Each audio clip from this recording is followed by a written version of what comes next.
আসসালামু আলাইকুম প্রিয় দিনী ভাইরা আমার। আজকের এই গুরুত্বপূর্ণ ভিডিওতে আমরা শিখবো সূরা ফিল সহিহ শুদ্ধ করে। তো আমাদের শেখার আগে আপনাদের কাছে আমার ছোট্ট একটা রিকোয়েস্ট, আপনারা যদি আমার ইউটিউব চ্যানেলে নতুন হয়ে থাকেন তাহলে অবশ্যই আমার চ্যানেলটা সাবস্ক্রাইব করে আমার পাশেই থাকবেন। তো চলুন আমরা এই সূরাটা সহিহ শুদ্ধ করে শিখি। আউযু বিল্লাহি মিনাশ শাইতানির রাজীম।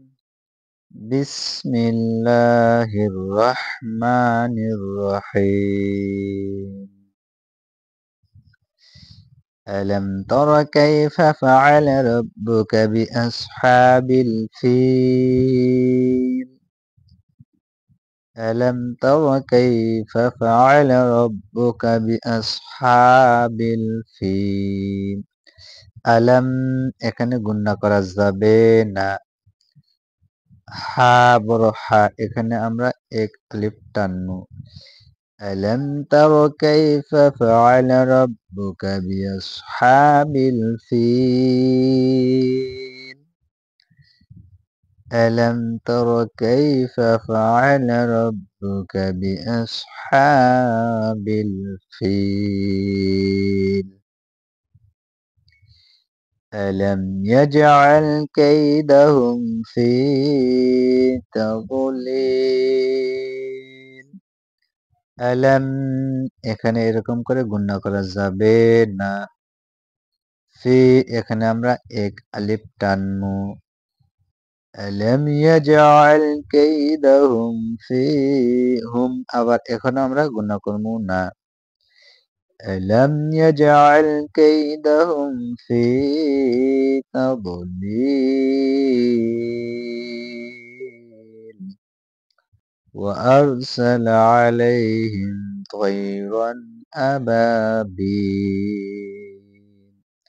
عليهم এখানে গুণনা করা যাবে না।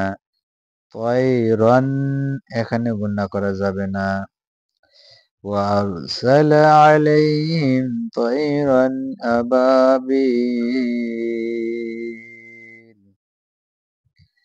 ترميهم بحجارة من سجيل.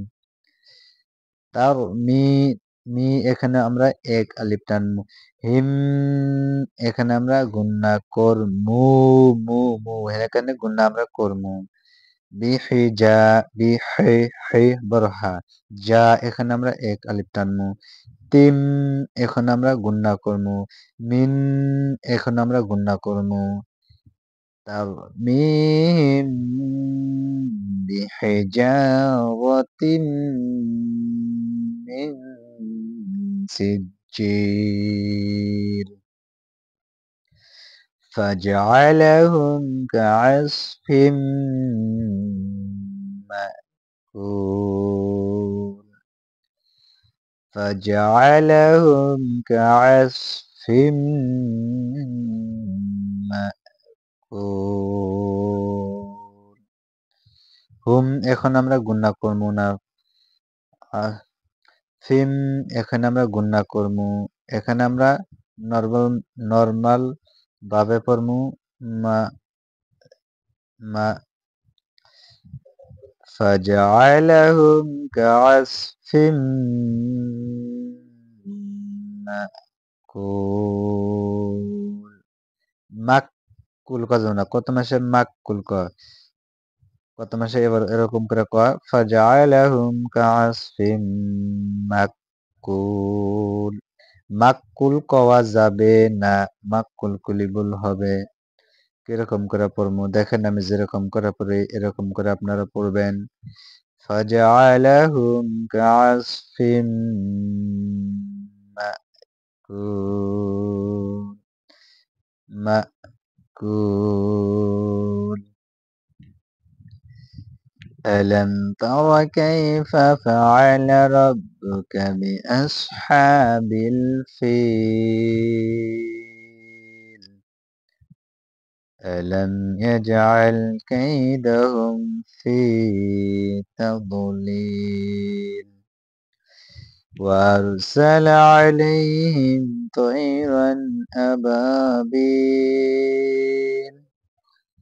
ترميهم بحجارة من سجيل فجعلهم كعصف مأكول